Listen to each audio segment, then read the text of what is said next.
Welcome to the Painter Marketing Mastermind podcast, a show created to help painting company owners build a thriving painting business that does well over $1 million in annual revenue. I'm your host, Brandon Pierpont, founder of Painter Marketing Pros and creator of the popular PCA educational series, Learn, Do, Grow, Marketing for Painters. In each episode, I'll be sharing proven tips, strategies, and processes from leading experts in the industry on how they found success in their painting business. We will be interviewing owners of the most successful painting companies in North America and learning from their experiences. In this series, titled Relationships Are Key, Candelario Valenzuela of VS Pro Painting will be sharing how he has grown his painting company to $2 million in annual revenue with a 100% year-over-year growth rate, and the advice he has for ambitious painting company owners who are looking to follow in his footsteps. In this episode, episode 1, Candelario will discuss the importance of effective systems to scale.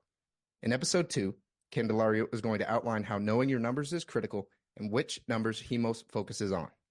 In episode 3, Candelario will discuss the importance of reinvesting into your business and the decisions he has made as his company has grown. And in the final episode, episode 4, Candelario will deep dive into the importance of networking and some actionable insights he has on how to most effectively network for your painting company. If you want to ask Candelario questions related to anything in this podcast series, you can do so in our exclusive Painter Marketing Mastermind podcast forum on Facebook. Just search for Painter Marketing Mastermind podcast forum on Facebook and request to join the group, or type in the URL facebook.com/groups/Painter Marketing Mastermind. Again, that URL is facebook.com/groups/Painter Marketing Mastermind. There you can ask Candelario questions directly by tagging him with your question so you can see how anything discussed here applies to your particular painting company. Thanks for joining us, Candelario. Hey, Brandon. Super excited to have you, brother. Nah, man, I'm excited. Thank you for having me here. Yeah, so you and I have known each other for quite a few years at this point. And you're a great guy, a thought leader in the industry. I've been privileged enough to see some of your growth, and I'm really excited for you to bring a lot of your insights to bear here on this podcast series. You said this is the first podcast you've ever conducted? Yeah, this is actually the first podcast. I mean, I've seen many of your podcasts, and I'm like, okay, cool. This is how you do it. So I'm excited about it. It's so cool. And then you're speaking later today at a Sherwin event.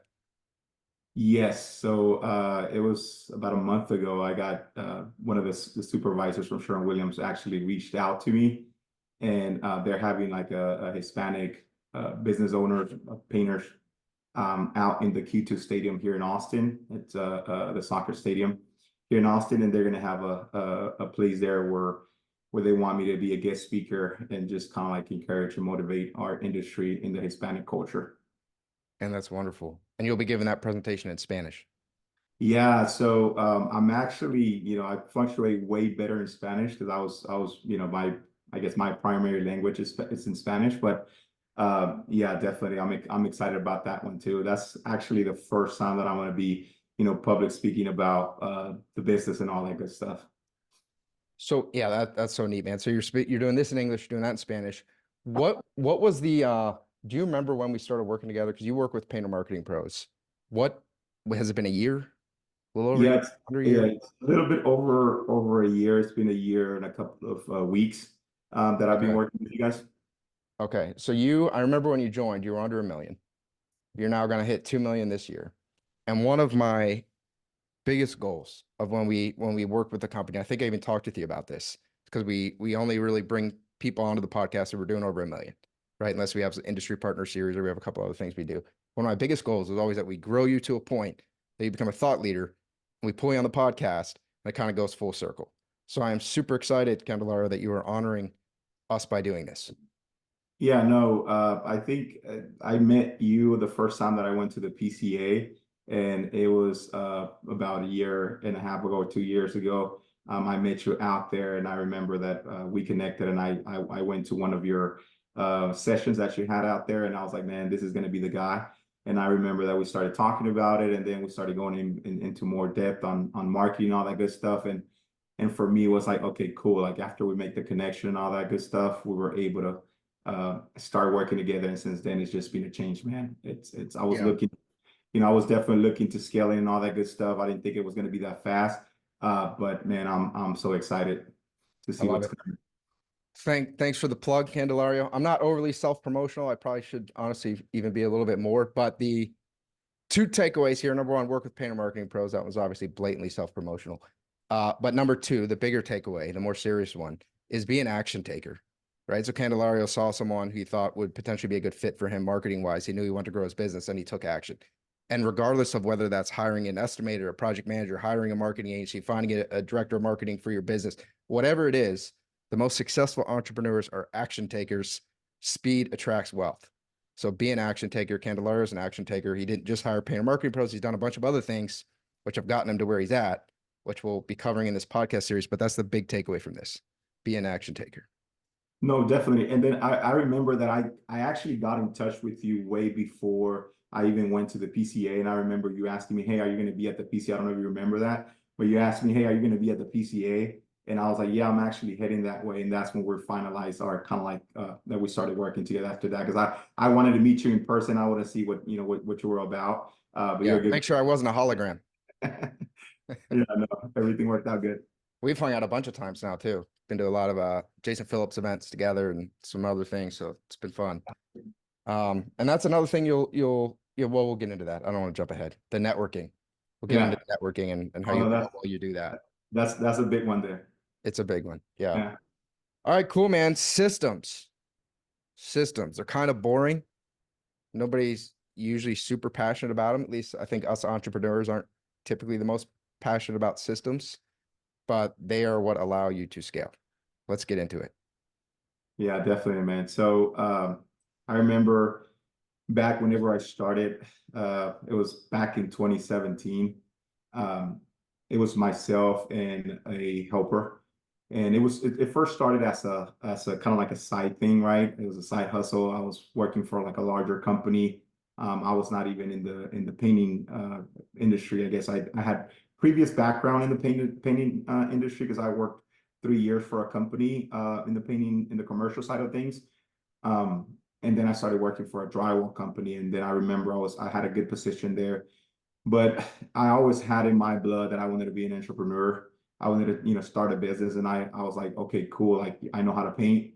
I know drywall. What about if I can, start a painting and drywall business? So I remember that I went out there, registered, did everything, insurance, everything that what's with the legal part of things. I went ahead and did it.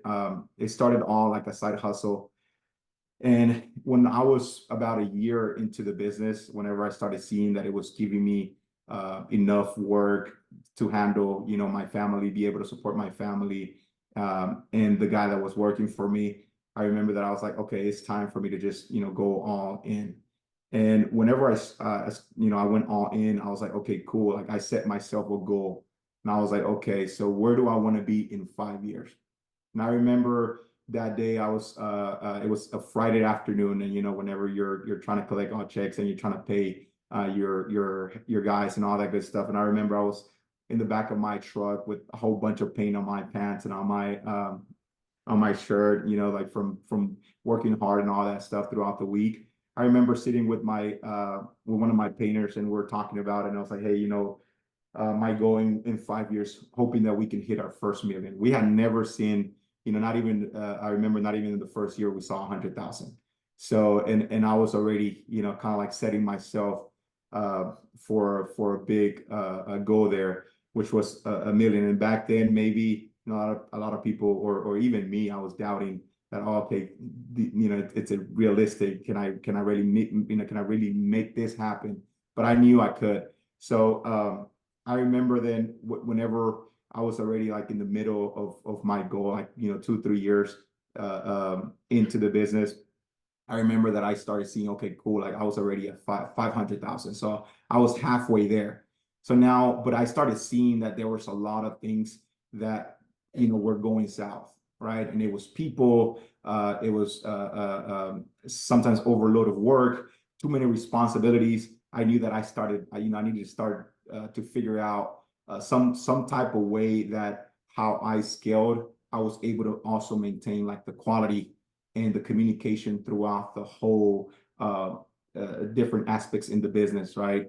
So from production to sales to whatever's going on the business, financials and all that good stuff, marketing. So I was like, okay, so I'm trying to get to 1 million. How can I scale where I could have repeatable systems that can be in place so that way our guys and our team can functionate with minimal mistakes. And that's when I came to the PCA. I remember I was at, and this was about a year and a half ago or so. Um, I remember coming out there, and it was I sat down there, and I was my goal, my thing in my head was like, I need to find someone that's already doing 1 million that can guide me through, like, okay, how he did it and how, like, what systems is he using that it's making him get there, or without sacrificing the quality and all that stuff. And I remember I met, I rubbed a lot of shoulders with a lot of different people in the industry there, and all the sessions that I went to and all that good stuff. I remember that I kept on asking everyone there, hey, what are you doing? What do you do for production? What do you do for sales? What do you do for marketing? What do you do? What systems are you using for this and that? And it started opening my mind, right? And then I started seeing that a lot of people were using mentors and all that good stuff. And that's when I started reaching out to this different mentors. And I remember one of my mentors that helped me out with the systems was Steve Burnett. And hi to Steve right there if he's watching this, or he'll be able to watch this. But he helped me out a lot with some of the systems that I could put in place that was going to kind of like open the doors for me.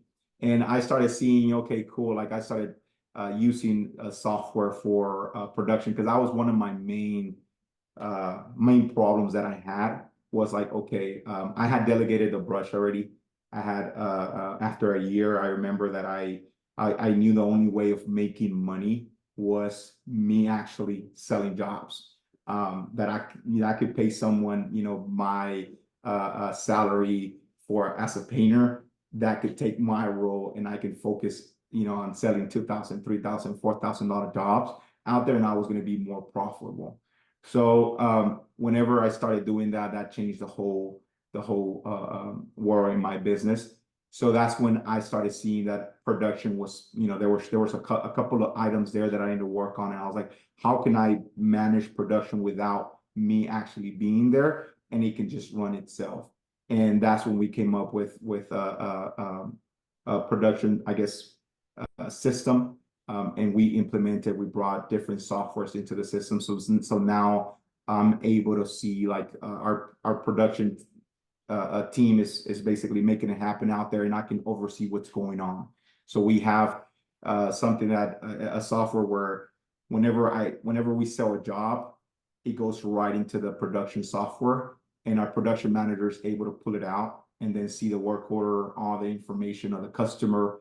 And then from there, he's able to tag in our crew lead or our subcontractor. And then the subcontractor is able to see the same thing that we all seen. And then we can notate, what's going on in that job throughout the software. We're able to, put pictures, notes, and things like that. And that helps basically the whole kind of like the production side of things just to handle itself. Because I can be at a PCA event, and I pull up my computer and I'm able to see, okay, cool, like where we at in each project. So that's been a big impact in the business, and has helped us kind of like with the skill side of things without, with minimizing the mistakes. Yeah, man, that's awesome. What is the software that you're using? The production So software?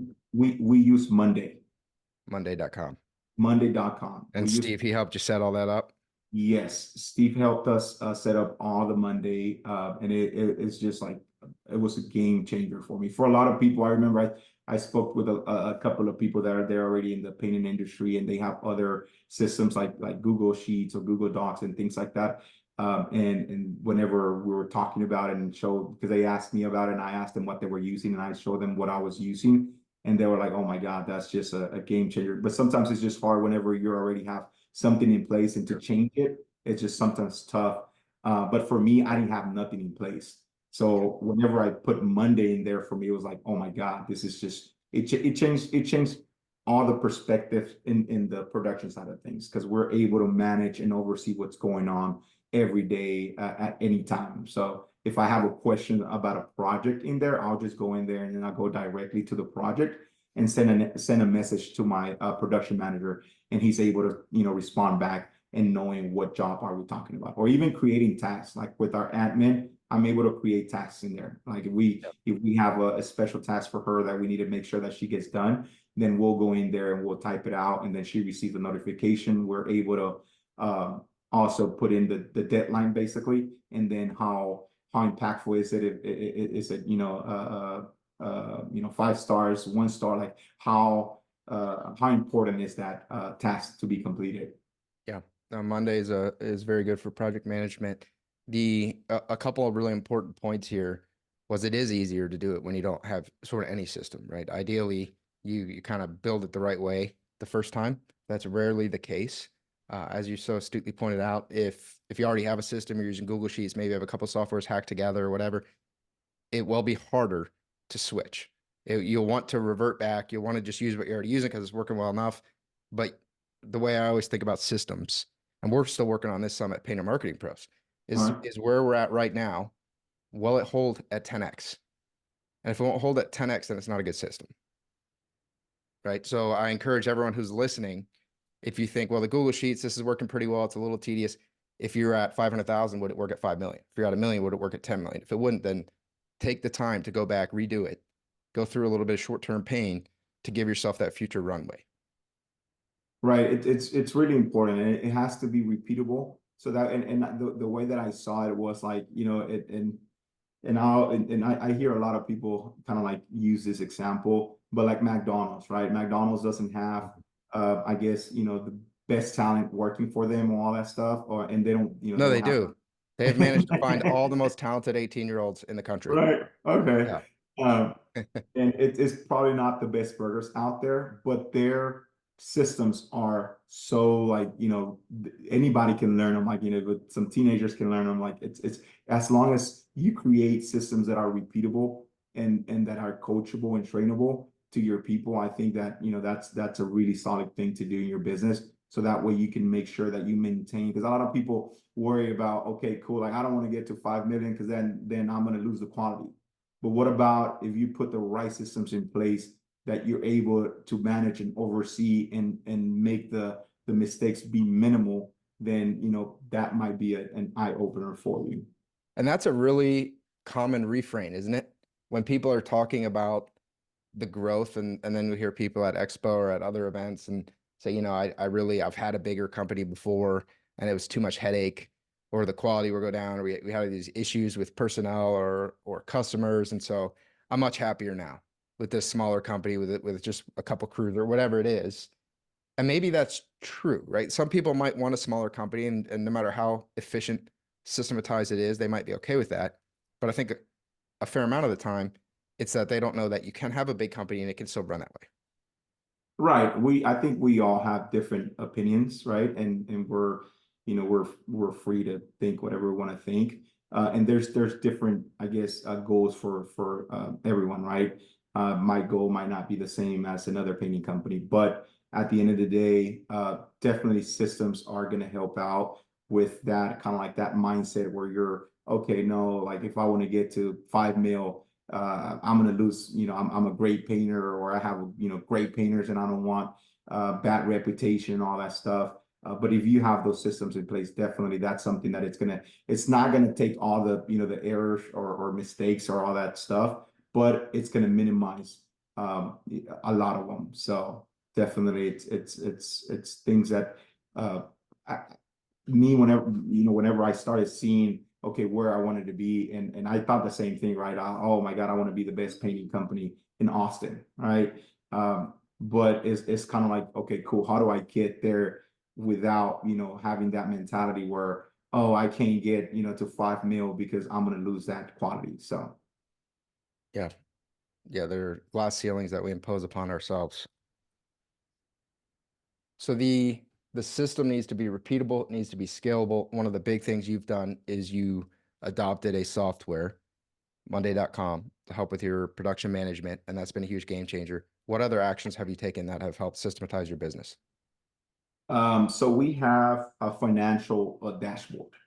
And that definitely it's a system that has helped us oversee basically we can go into each project and see how profitable we're like what gross margins, net profits, and that probably that's going into knowing your numbers. But it's a system that we have in place that helps us kind of like see where we at on numbers, that yes, we're scaling, we're getting to 1 million, but you can get to 1 million and then being at 9% or 5% net profit. At the end of the day, like, do you really want to be at 1 million, or you could be at 500,000 making 30% profit, and you'll probably be making the same amount, right? So definitely, we have a dashboard that we have our profit and loss statement in there. We have each job per week, per month, per day. We're able to kind of like whenever we're done with the project, I'm able to go in our financial dashboard and see what the numbers were on that project. And then if something is not right, then we're going to the board and start, I'll set a meeting with the production side of things, and we're like, hey, what happened here? Why did it take longer than this, or why the numbers in the materials were higher than usually. So that system there helps me clarify basically what's going on with the numbers. So definitely setting up with having a financial dashboard is definitely for me a system that has helped me kind of like see where my numbers are at. And when I started, man, I didn't know it. It was for I didn't know nothing about net profit, gross profit, none of those numbers. I remember whenever I first hired my CPA. I remember I had a meeting with him. I was like, hey man, treat me like a kindergarten. I want to know, apples to apples, what's going on here. Because and I mean, he's been a big help on my end, and he has helped me kind of like set up that dashboard for me. Is that dashboard also in Monday? No, that dashboard is separate than Monday. It's just that's a software that basically our CPA helped us kind of like formulate and all that stuff throughout the Yeah. whole years that we've been working with him and all that stuff. We're able to kind of like we started with the smaller package, and now we're like using him 24/7. Okay, so that was part of the offering from your CPA, was this Yeah. dashboard. Yes, at the beginning we just had like meetings like every now and then, right? We'll have a meeting every quarter, go over numbers and all that good stuff. And 3 years after our financials started growing, and we were able to kind of like grabbing a little bit more from him. So we were able to kind of like work things out, and we kind of I kind of dictated him what I needed in my end, because I wanted to be able to oversee the numbers and being able to go in live, basically what's going on, what happened last week. Now I'm able to go into my computer and go in there and just check out what's going on with the numbers in our end, or where we got in a number, so that way I can formulate plans, right? So I know that if we're $200,000 in sales right now, and we have a $300,000 target for this month, and we're $100,000 short, then I'm able to get with my team and be like, hey, you know what, we need to hit this, because this is where we need to be. Or it even tells me how many jobs we need to sell to be able to get to our number. Yeah. So the focus on profitability, not revenue, I think is really key. And then I really like the fact that you're drilling down, almost having a mini P&L by project. How profitable is each project? Where are all the expenses going? What are we walking away with, right, from that project? And I think more companies than not don't actually even know their full P&L, let alone how profitable every individual project is. So I think Yeah, that is insightful. no, and I think it's just for us, it was a little bit tough at the beginning, having to kind of like get our production manager involved in this type of things. Like, for example, getting the system worked out where he's inputting some of the numbers, so that way he can go through accounting, and then accounting takes care of or seeing what's getting plugged in receipts and all that stuff, and then me approving basically the whole thing. So you have to get your team on the same page. Definitely. Sometimes your production manager can do certain things, but if you're able to kind of like show them the vision of why you need, this system in place or certain items to get done, so that way we all are on the same page and know where we're heading to, basically. So Yeah. Have you speaking of McDonald's, have you ever seen the movie The Founder? I have, Gosh, yes, I love that movie. it's It's such a good amazing. movie. Yeah, the ten, I mean, a bit brutal, bit vicious, right? But business is vicious. But the tennis court scene, like mapping every screaming at them as they kind of navigate the tennis court. I super love that. No, it's crazy. And it just showed for me, that movie showed me like, sometimes you don't see the potential that you have and someone else might see it. And it's kind of like, oh my God, what am I doing wrong? Right. So it's there is a lot of ways you can go on your business and make it successful. Yeah. And I think the one of the things I focus a lot on is what's the output versus the input, right? So the output would be maybe some drywall repair, repaint, maybe some sanding, whatever the things are that are actually being done. And then the input, kind of what you're having to do to make those outputs occur, can sometimes seem ginormous. It can seem like, oh, you repainted the house. Cool. What does the customer see? They see that their house is nicely repainted. Sweet. What did you have to do? There's like a billion things that you had to do, right? You had to make sure that the crew was there on time every day. You had to make sure things were cleaned up appropriately. You had to make sure that any drywall repair was taken care of. You had to make sure that every area was inspected appropriately. You had this whole huge amount of tasks for this one output, right? So the more you can take that huge, seemingly insurmountable amount of things that you have to do and systematize it, simplify it, almost minimize it to more closely match the actual output that you're delivering, because you don't get credit for that. And that's Right. where I think people kind of end up running around feeling like their hair's on fire, feeling trapped. Jason Phillips talks a lot about contractor prison, feeling trapped because you're doing so many things, but none of those things matter. What you're doing is you're delivering the painting project. And so Right. you have to more as closely as you can align the inputs to the outputs. And I think efficient systems help those become more apples to apples. Yes. Yes, definitely. I 100% agree with that. It just facilitates everything for you. So you have the Monday.com, you have your production management. You can be at an event, you can pull it up, and you can show the people that you're sitting with everything that's going on with all your projects. They're like, holy cow, let me look at my Google sheet. I'll try to figure out if I know what's happening on our end. And then you have this financial dashboard through your CPA, which means that guys be careful about who you work with, Right. right? Like make sure that for each department, whether it's financial management, CPA accounting, um, marketing, whether it's coaching, mentorship, find somebody who, a company that's good at what they do with a proven track record and can actually give you results. But so you have a CPA who's going above and beyond what a standard CPA would do. Oh, they're going to file taxes, maybe do bookkeeping for you. Yeah. Yeah. They're actually going to give you like a whole lot more value, right? So you're basically pursuing the best in each category, and that's helping you. So you can drill into your P&L at any time. You can drill into your P&L by every project at any time, and you can navigate and change strategy accordingly. What other systems do you have that we maybe haven't touched on? Yeah. So another important one will be our estimated software that we use, which is Paint Scout. So Paint Scout also, I mean, I know a lot of people use other different, I guess, estimated softwares and things like that, but we use Paint Scout and it has helped us a whole bunch. So we have that integrated with Monday. So whenever we sell a job, that's when it goes right into Monday. And then, from there, our production team takes over. Our estimated software basically, and I know a lot of people that are in the industry know, their what's their closing rate based on their software that they're using. But a lot of people, and I've met a lot of people out here in Austin that they don't have a software that they use. They don't even know about, there's a Paint Scout, there's a Trip Jobs, there's all this other, different softwares that they can be using. Out there too. Because I remember back and whenever I started, I created a template, right? And I will have to kind of like every time I'll go in and do an estimate, I will just basically have a lot of papers out printed already with like the information, have them sign like physically and all that good stuff.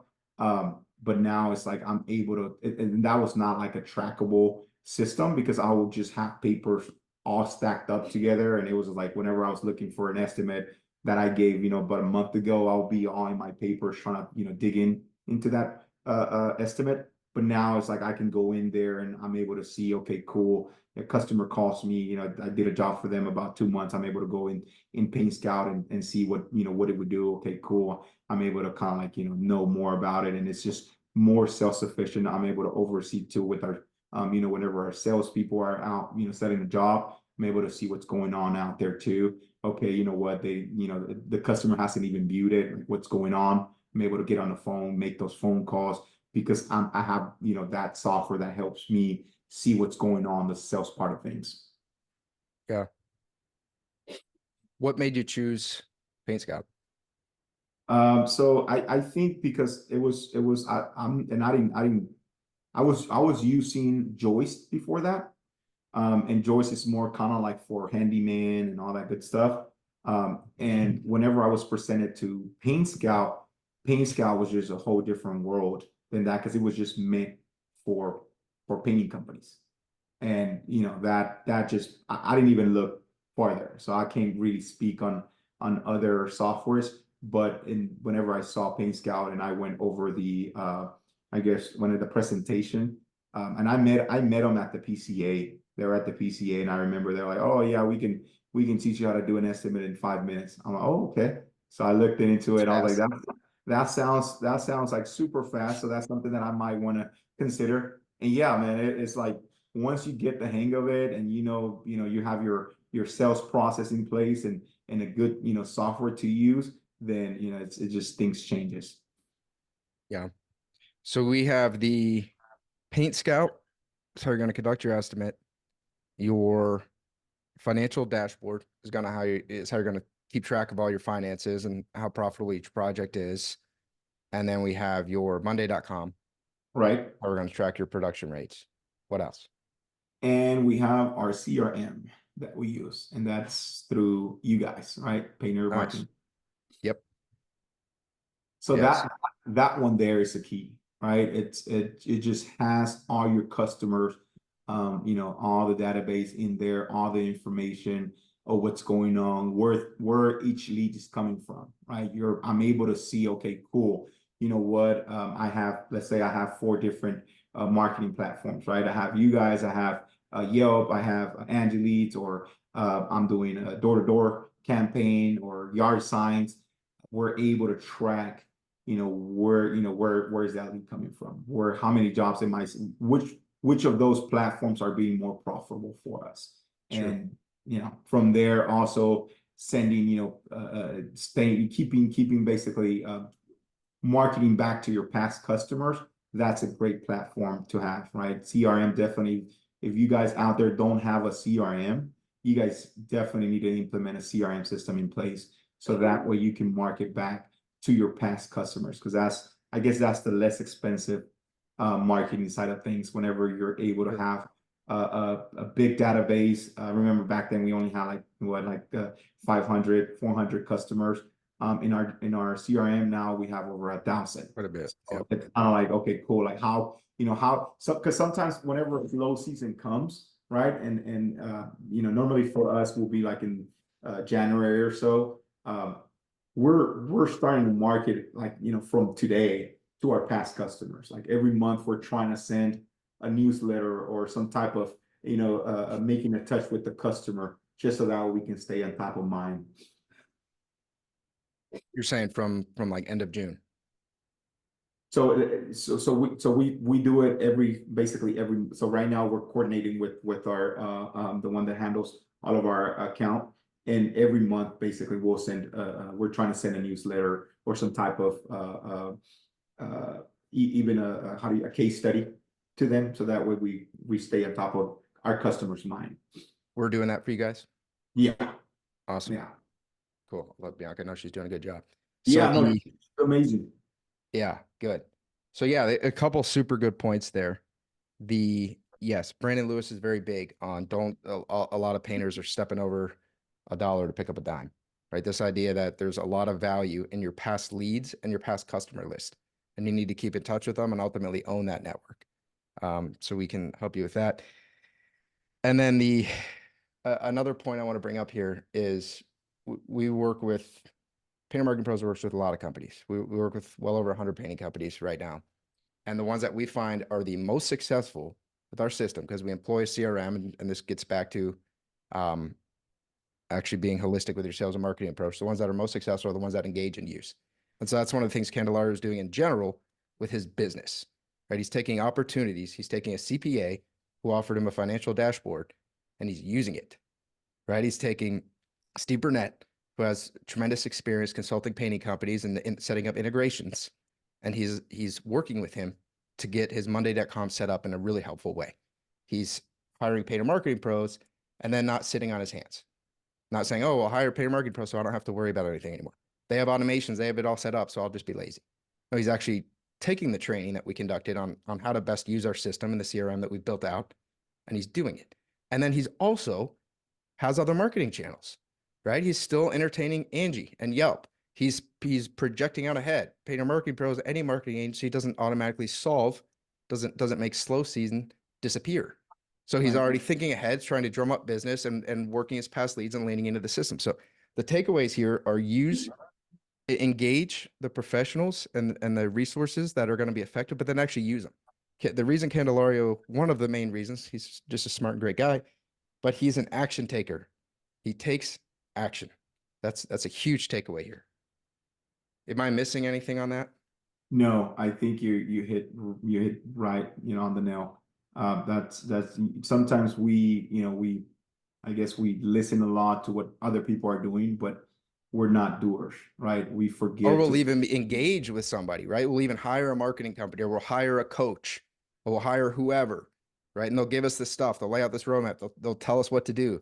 And then we just kind of don't do it. And then we say, No, it didn't work. and we start blaming all the all these other people, and we don't blame ourselves for it, right? And it's like, did you really give it your 100% on whatever system you're using, right? Whether it's marketing or mentor or whatnot, like, are you giving it your best? So that's something that it's like there's no magic into okay, I want to be a $2 million company and I want to get there tomorrow. There has to be some work to be Yep. done by you, basically. Yeah, there are best practices. There are best um, companies that you can work with, but ultimately you still have to steer it, right? It's still your business. And I think your propensity to action and ownership really is what's getting you there. And you're in Austin. Austin's a competitive market. We work with companies all over the place. Austin is one of the most competitive markets we serve. So for people listening, who that's another big excuse, right? It's like, well, he probably has a great market. My market is too small. My market's too competitive. Every time I go to a job, there are all these other painting companies and they just undercut me. It's not fair. It's not possible to win in this market. Candelario probably just has a better market. Do you ever get undercut? You probably never get undercut.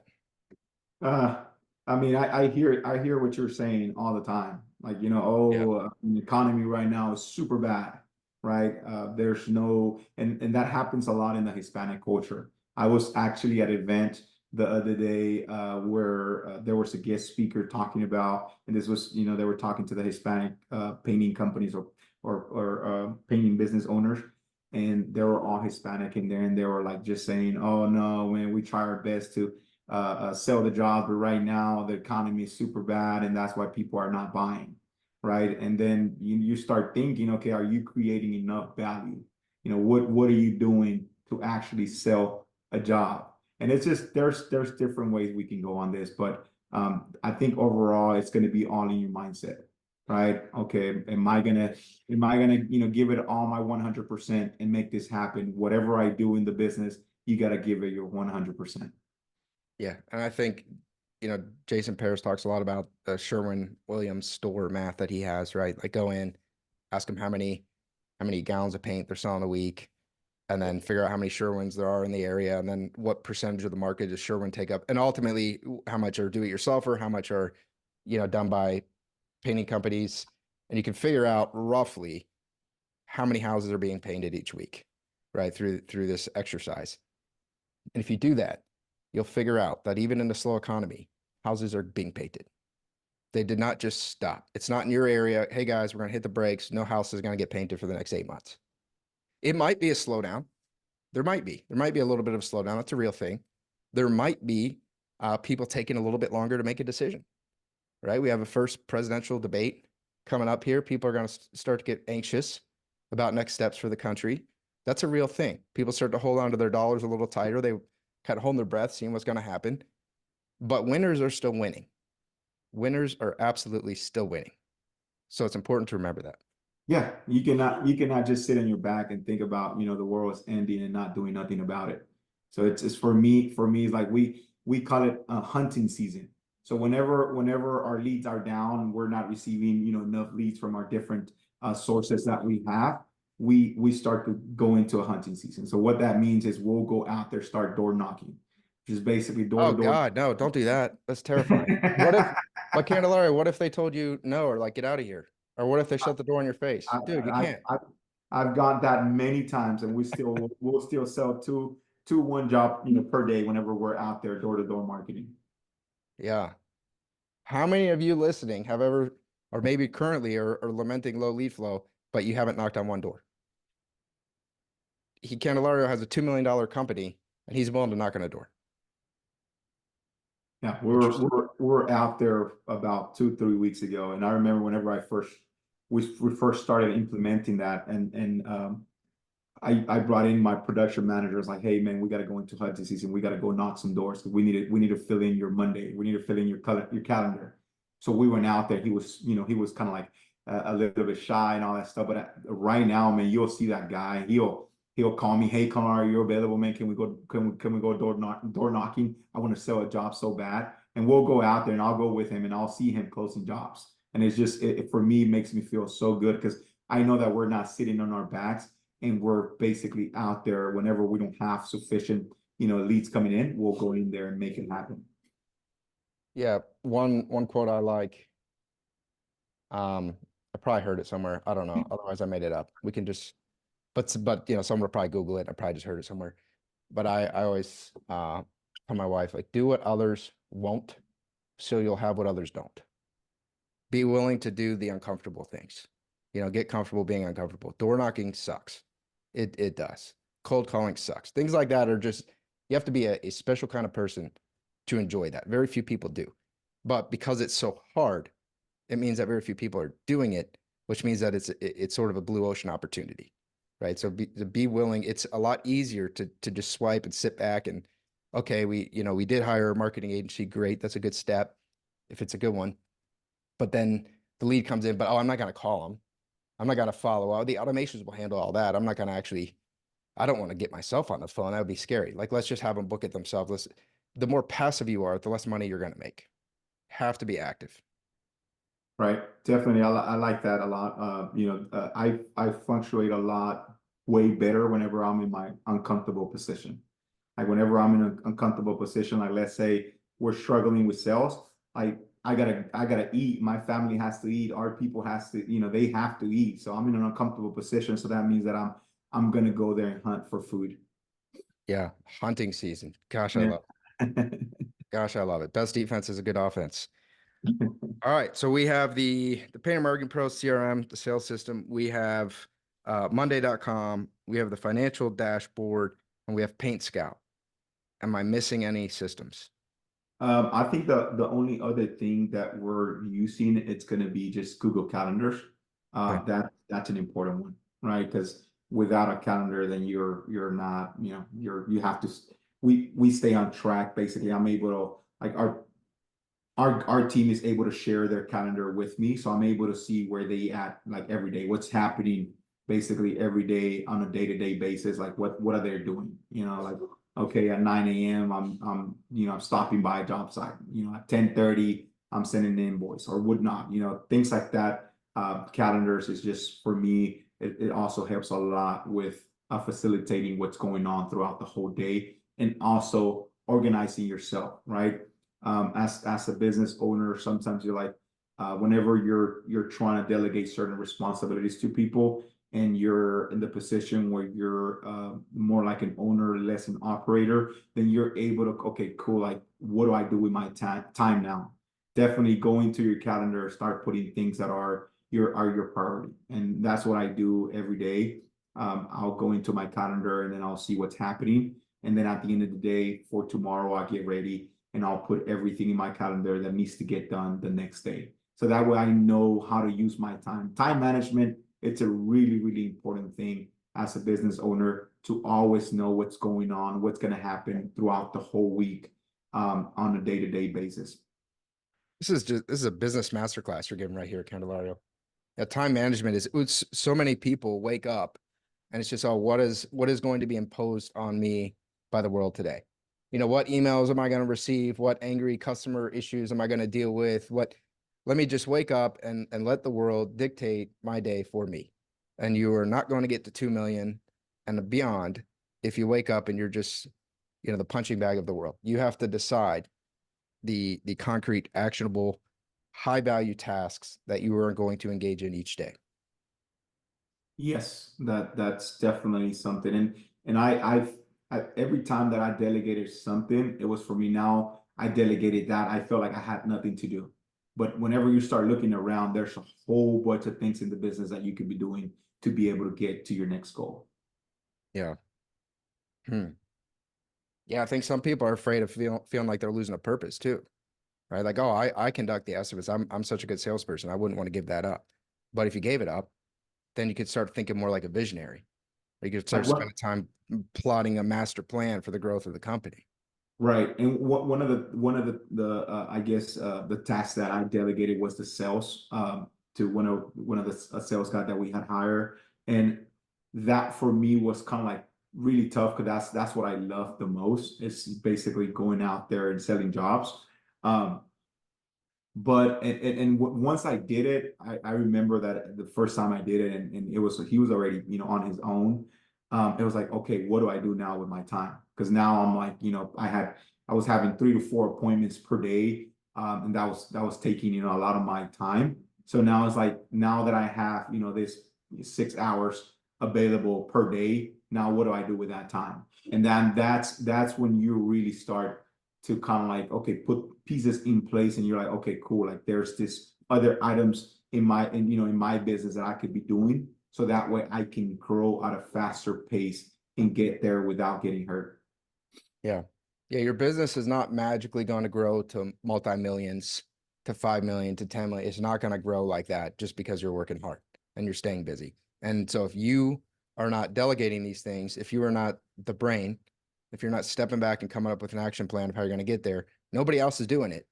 And entropy and momentum on its own is not going to get you to 2, 3, 4, 5, $10 million. It just isn't. So anytime you're doing an activity that you think, well, what would I do if I don't do it? Well, who's doing the thinking? Who's doing the leadership of what needs to actually happen? Depending on your goals. Again, if you're listening to this, you likely have ambitious goals.